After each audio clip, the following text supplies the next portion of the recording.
ആരൊക്കെയാ ഈ ചത്തുപോയവര്? 150 വർഷങ്ങൾക്ക് മുമ്പാ.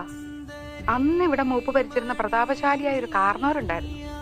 ആ കാർന്നവര് തഞ്ചാവൂരിൽ നിന്നങ്ങാണ്ടൊരു നൃത്തക്കാരിയെ മേഡമെ കൊണ്ടുവന്ന് താമസിപ്പിച്ചു. നാഗവല്ലി എന്നായിരുന്നു ആ തമിഴത്തിയുടെ പേര്. തമിഴത്തി വേറൊരാളുമായിട്ട് സ്നേഹത്തിലായിരുന്നു, രാമനാഥന്റെ പേരുള്ള ഒരു നൃത്തക്കാരനുമായിട്ട്. എന്തായാലും ഒരിക്കലും നാഗവല്ലിയെ തിരക്കി നമ്മുടെ തെക്കിനിയുടെ തൊട്ടപ്പുറത്തുള്ള വീടാ പടിപ്പുരയ്ക്കല്. എന്തിനു പറയുന്നു, കാർന്നോര് എങ്ങനെയോ ഈ രഹസ്യങ്ങളൊക്കെ അറിഞ്ഞു. അന്ന് അർദ്ധരാത്രി നാഗവല്ലിയെ കാർന്നോര് നമ്മുടെ തെക്കിനിലിട്ട് വെട്ടിക്കൊന്നുകളഞ്ഞു.